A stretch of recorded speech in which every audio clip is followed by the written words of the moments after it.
All right, hey guys, welcome back to our next section here, our next part, and we're going to be talking about contract management now. I also want to let you know that if you haven't checked it out yet, we do have our free masterclass that is still available.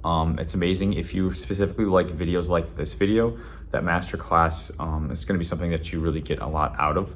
And then secondly, if you haven't checked out our LMM book, I guess I don't have a copy with me, but I'll have links for both the masterclass and the book down below if you want to check those out.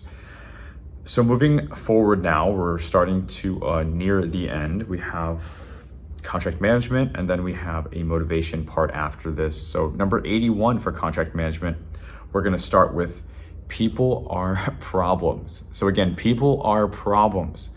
And it's probably not the most, I guess, socially, right way to think of it. But when it comes to business and contracts management, very often people are problems. And a few more of these tips that we're going to hit on is going to expand more on that. But as for example, we already discussed with not jumping into like JVs and partnerships because it adds additional layer of complexity to your new government contracting business, and albeit that could be something beneficial that you grow into down the road. But to get started, right, we're not trying to add additional problems, and by adding people into different areas of our business, it's very possible that's what's going to happen, because that's the whole reason why management needs to exist, contract management. So I want you to start thinking also, as we said, simple scales, right? So start thinking, are there areas where there's an excess numbers of like link in the chain where it's just going to kind of be like that telephone game where you say one thing and then they say it and they repeat it, and by the end, the message has totally changed, right? That's another example of how people are problems. It's just human error it's a thing. It's normal, it's natural, it's part of human nature. And so I don't necessarily mean that people are problems in a bad intention sort of way, although that can happen too, but it's just natural. So what are ways that we can mitigate, control, reduce that, especially at the small incubation stage for new GovCons, so that you can avoid some of the unnecessary hardships that comes with it. It's another reason, why I said don't grow too fast. You're growing too fast, you're adding a lot of people, and now all of a sudden not everybody's aligned with, the company mission or how things are being done, or not everybody understands. Things start to break down. It all eventually catches up with you, right? So, I think thinking it as people as like links in a chain is probably a good way. You're only as strong as your weakest link, right? So people are problems, at least they can be. Number 82, employees will try to drag out the job if it serves them. So I have an example. We had a firing range restoration job, and this was for Navy, Pennsylvania. And so we were in Michigan, and so this was a job a few states away, Michigan, Pennsylvania. So we had a site superintendent, and then we had PM back, in the home state, but we had to have somebody that was on the job like all of the time, right? Who was working with the subcontractor. Well, he was not somebody that we had like an ongoing relationship with. That site super was not. He was somebody that we found local because, otherwise you're going to have to put him up and pay, extra per diem and things like that, right? If you're sending somebody from your home state across the country, you have to pay for their lodging and their food and all that sort of stuff.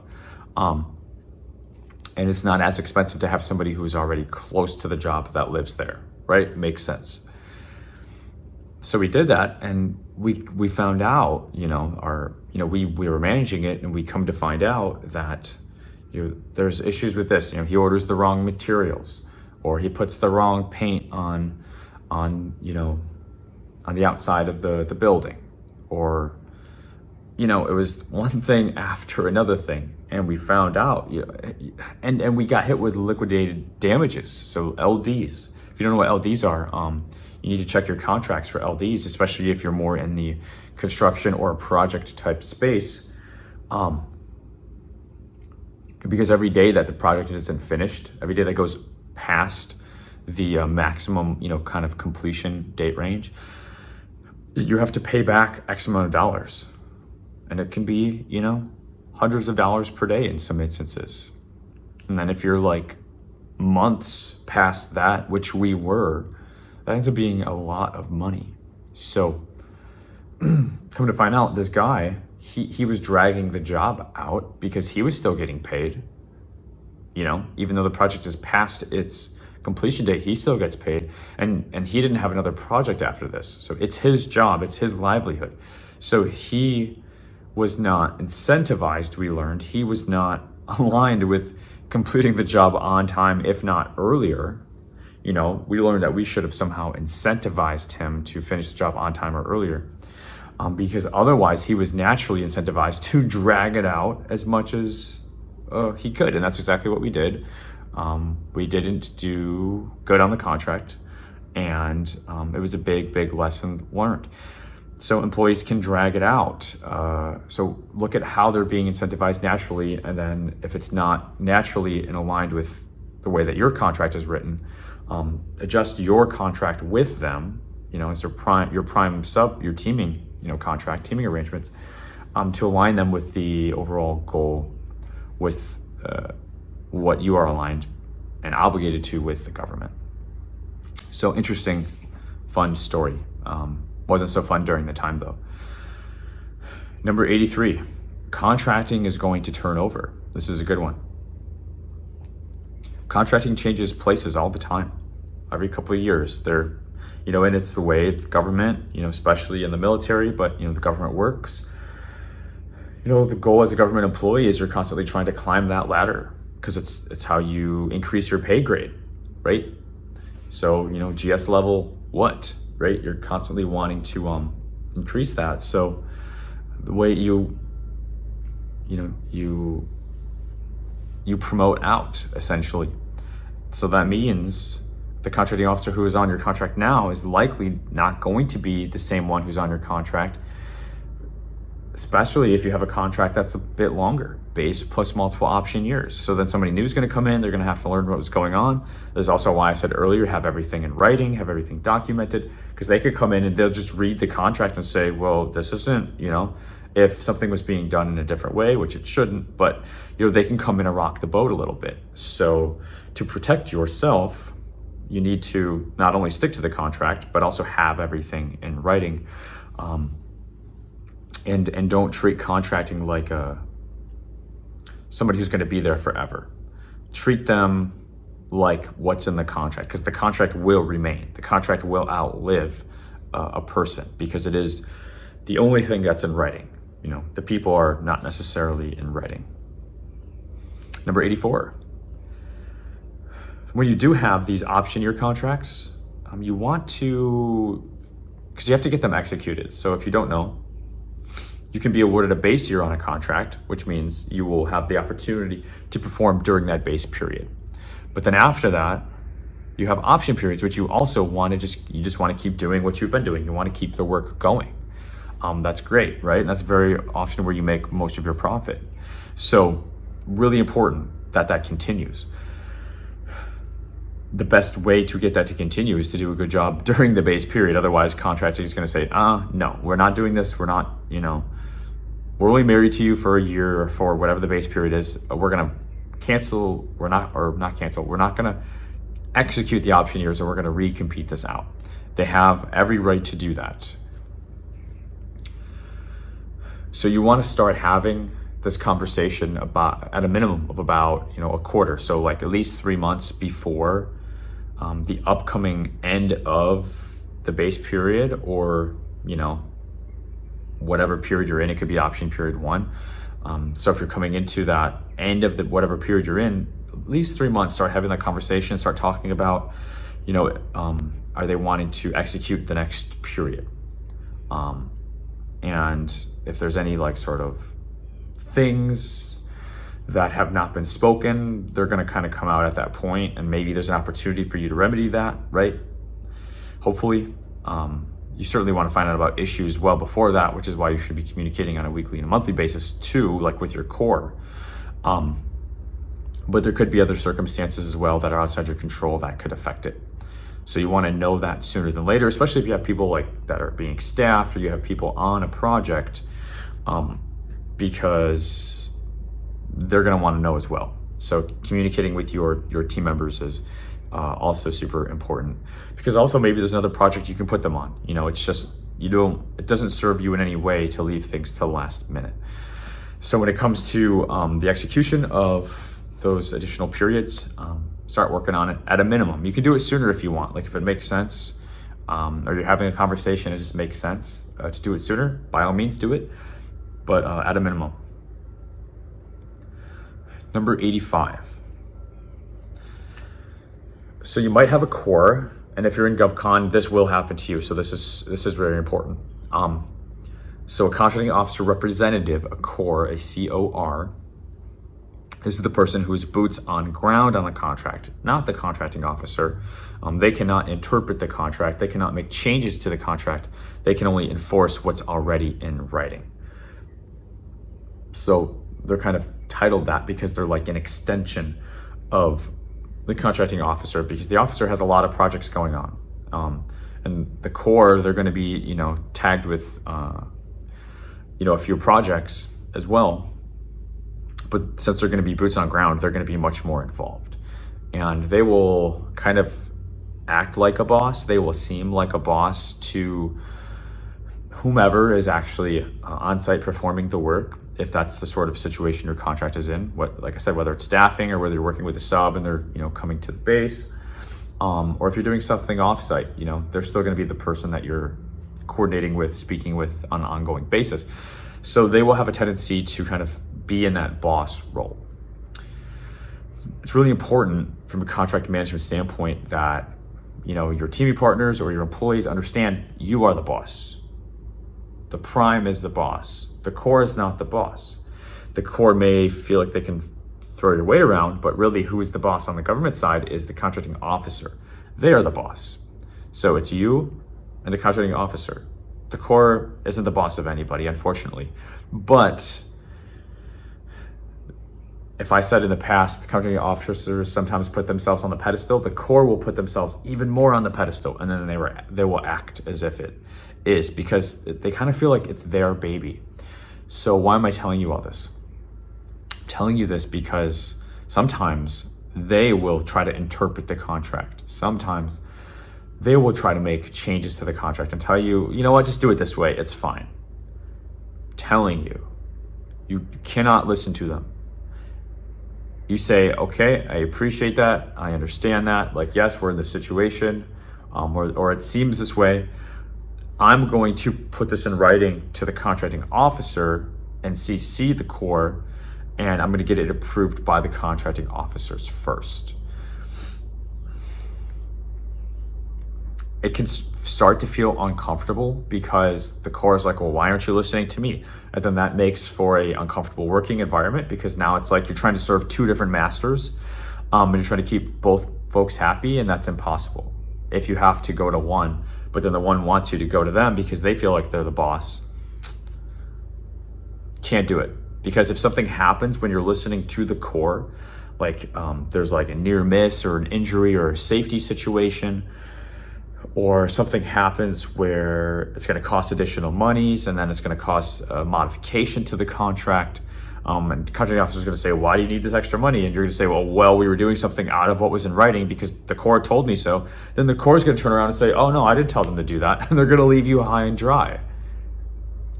They're going to leave you high and dry. Or they're going to say, oh, I thought it was approved by the contracting officer. Probably not that, but they absolutely could leave you high and dry, because now it's on their head and it's on their job, and they're not going to carry that burden. They're going to put it back on you as the contractor.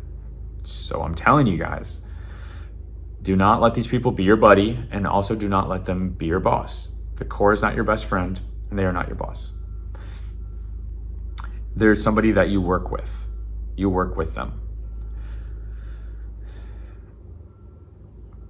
But everything else I'm saying, it's just got to go through the contracting officer. I hope you don't have to learn that lesson. I hope that you trust me on this, because these can be some of the most painful and expensive lessons to learn. Number 86, kind of already touched on this one. Communicate weekly or monthly with your core. It just helps to, communication is key with contract management. It's just always communication is key.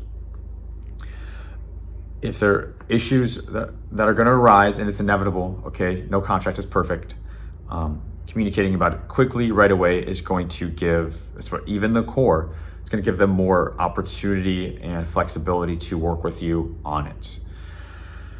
If you are quiet about it and you try to just work it out on your own, and then you're not able to, and then you're taking all this rope, all this leash, and then you're kind of going to hang yourself with it if you come to them last minute and you're like, oh, sorry, there's this issue now, and they're going to say, why didn't you tell me sooner?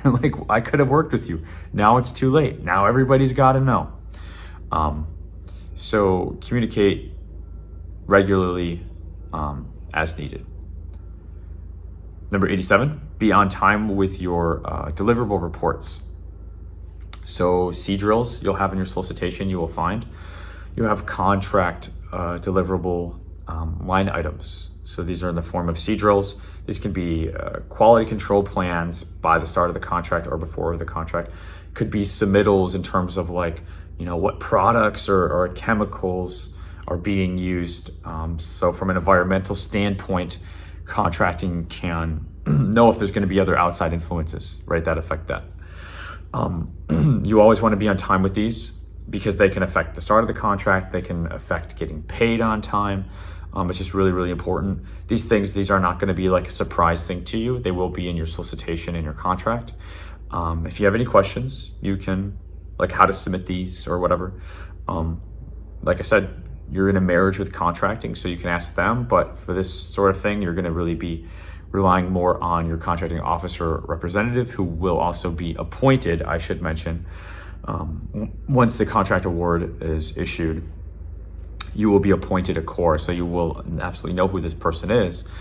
So it'll be very easy to kind of reach out and speak with this person in most instances. And it's why over time, the natural tendency is to kind of buddy up with this person, because you do find yourself relying on them a lot, and they do help you. And you're like, yeah, without this person, this contract wouldn't be going as smoothly as it is. And that's great. That's how it should be, but then if they start slipping things in there, going back to the last point of, it's okay, just do it this way, that can be leading you astray, lead you off course. So CGO's reports and just other deliverables, all deliverables, you want to make sure that you are doing those on time.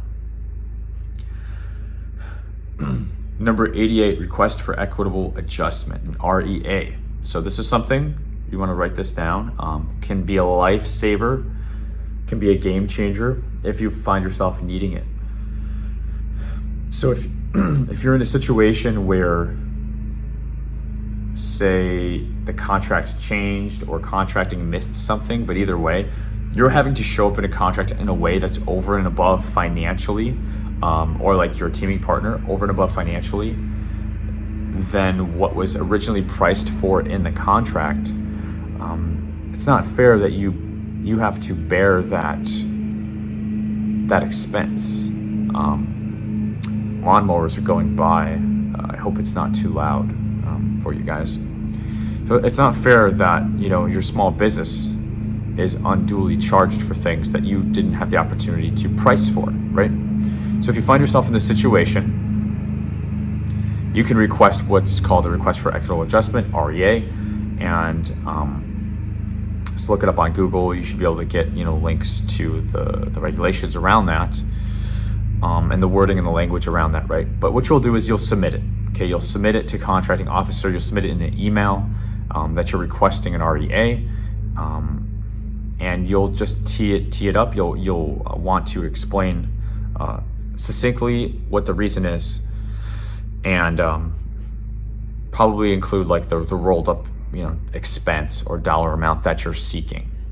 Contracting will respond to you with some specific questions or with something asking you to explain or expand on certain things. For example, how did you calculate this cost?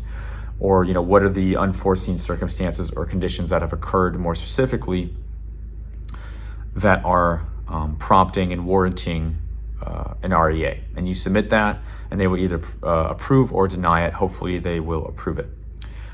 So that is a process, and if they approve it, they'll end up putting the money on the contract and reimbursing you. So that's just very, very high level from an understanding standpoint. So to know that you have this card in your pocket, REA, if you find yourself in that situation, you'll definitely want to use it.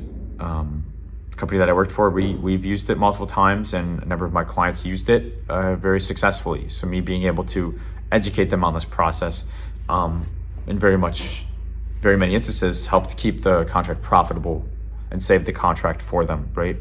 So I've seen it in a number of other conditions, other examples. So I have every reason to believe that you may find yourself in a situation. Not that it's, somebody necessarily dropped the ball, but just things happen, right? It's not intentional. And that can really be a game changer, like I said. Number 89, mentally prepare for a slow contract start. So I've already hit on a few things here in terms of contract management that can be like your piece of resulting if you miss something, right? Not delivering your C drills, not communicating properly. That can lead to a slow contract start, especially if you're working with teaming partners, subcontractors. You want to get this thing going because they get really, really antsy. But once again, there can be things outside of your control that are preventing the contract from starting. And in some instances, there's nothing that you can do about that.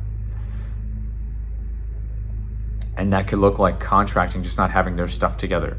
Or there's things like going on the base or on the site that, oh, hey, that got extended and you can't come in and do the work that you need to do until that is clear, or until that is signed off on so that you can get in and do your work. So although the contract was awarded and the POP, the period of performance, was supposed to be from this date to that date, now it's been kicked back 3 months. It happens sometimes. So being mentally prepared that can happen, I guess that's not saying a lot, but it's just my best to try to, once again, align you with expectations of what could happen. And if it doesn't, which majority of the time it doesn't, then you can be grateful that you didn't, you're not having to go through that, because the more that you're in the space, the more you will encounter these things.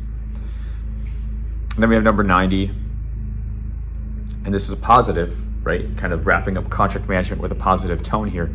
Once the contract is up and going, it can feel like kind of like getting that boulder up the hill, pushing the boulder up the hill. Once it's going, we've got the rhythm, team knows what they're doing. Invoices are getting approved regularly. We're submitting those regularly, every month. Everything's going smooth. Once we kind of get over that hump, things become a lot smoother. And from a management and administrative standpoint, it becomes basically like at a minimum. So it's kind of like a lot less, like just what's needed at that point. And then we're communicating very regularly. How's everything going? Things are going great. Okay, awesome. Here's what we did this week. Here's what we did this month, blah, blah, blah. And then we're just more of that, just kind of cookie cutter. The goal really is to reach that flow state in that part of the contract as soon as possible, meaning getting out of your own way so that the contract can get started, so that you can get the ball rolling, and then also helping contract if they have anything that's tying them up. Doing anything you can to help speed the process up on their end so that you can get the ball rolling and everybody can be happy, including contracting, right? Everybody's here to do a job, and everybody wants that job to get started so that everybody can either get paid or so that the job can get completed on time. So, they don't get yelled at for their jobs too. So the good news is that you will reach that point. It makes having the contract worth it. So know that that's the light at the end of the tunnel, and the shorter the tunnel can be, the better. So you want to do everything you can to make that happen. So hopefully some of these contract management tips were helpful to you, and we'll see you now in our next, and I believe our final part here.